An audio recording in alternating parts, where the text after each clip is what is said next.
මේ අවබෝධතා ගිවිසුම් හරහා අපිට විශාල ආර්ථිකයට විශාල වාසි ගොඩක් ලැබෙනවා. මේ අපි අත්සන් කරනු ලැබුවා බලශක්තිය පිළිබඳ ප්‍රධාන ගිවිසුම් අවබෝධතා ගිවිසුම් දෙකක්. ඒ දෙකෙන් එකක් ගත්තොත් ලංකාවේ මන්නාරමේ ඉඳලා ඉන්දියාවේ මදුරේ දක්වා අපේ විදුලි බල පද්ධතිය ග්‍රිඩ් කනෙක්ෂන් එක ඇති කිරීම සඳහා වෙච්ච ව්‍යාපෘතිය. ඉතින් මේක HVDC කියන ඒ කියන්නේ ශ්‍රී ලංකා අධිවෝල්ටතා සරල ධාරා අන්තර් සම්බන්ධතාව ක්‍රියාවට නැගීම සම්බන්ධයෙන් වන අවබෝධතා ගිවිසුම. ඉතින් මේකෙදි වෙන්නේ ලංකාවේ අපි නිෂ්පාදනය කරන අතිරික්ත විදුලිය තියෙනවා නම් අපි අදට අපිට අතිරික්තයක් නැහැ. නමුත් අපිට එවැනි සැලසුම් තියෙනවා, ව්‍යාපෘති තියෙනවා. ඒ ව්‍යාපෘති ක්‍රියාත්මක කරාට පස්සේ ඒ අතිරික්තය අපිට ඉන්දියාවට අපනයනය කරන්න පුළුවන්. ඒ වගේම බිම්ස්ටෙක් වලට ඒ කලාපෙට රටවලට අපනයනය කරන්නත් අපිට ඒ හරහා ප්‍රවේශයක් ලබා ගන්න පුළුවන්. ඒ වගේම ඉන්දියාවෙන් අපිට විදුලිය අවශ්‍ය නම් ඉන්දියාවෙන් විදුලිය අපිට ආනයනය කරන්නත් පුළුවන්.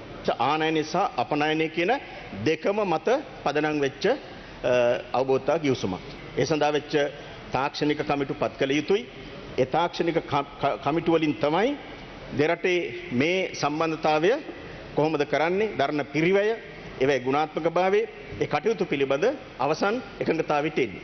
මේ තියෙන්නේ ඒ පිළිබඳව ප්‍රතිපත්තිමය අවබෝධතාවයට එකඟතාවය පළ කිරීම පමණයි.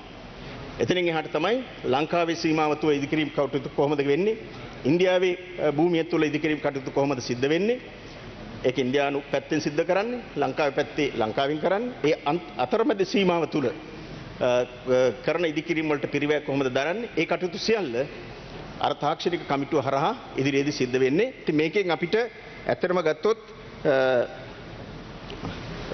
3 මෙගාවොට් මම ඒ විස්තරාත්මකව කියන්න ඕනේ. DC සහ AC දෙකම අපිට ලබා ගන්න පුළුවන් රහන් පද්ධතියක් තමයි. පොළව උඩින් යනවා භූමිය තුල, මුහුද යටින් යනවා වතුර යටින් තවත් පද්ධතිය රහන් පද්ධතියක් අදින. ඉතින් මේක තමයි මේ ව්‍යාපෘතියේ මූලික අඩංගුව. ඉතින් මේක අනිවාර්යයෙන්ම අපි බැඳිලා නැහැ ඉන්දියාවෙන් විදුලිය ආනයනය කරන්න. අපිට අවශ්‍ය නම් අපි ආනයනය කරනවා.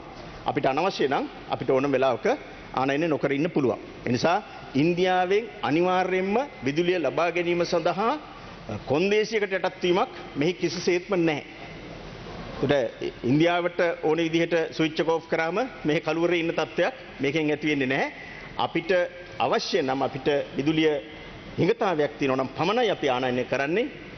අපිට වැඩි විදුලිය ප්‍රමාණයක් තියෙනවා නම් අපි ඉන්දියාවට අපනයනය කරන්න එකඟතාවයක් තියෙනවා. ඒ නිසා මේක අපේ බලශක්ති ස්වෛරීත්වය ඉන්දියාවට කිසිසේත්ම පාවා දීමක් මේ ගිවිසුම හරහා කිසිසේත්ම සිද්ධ වෙන්නේ නැහැ.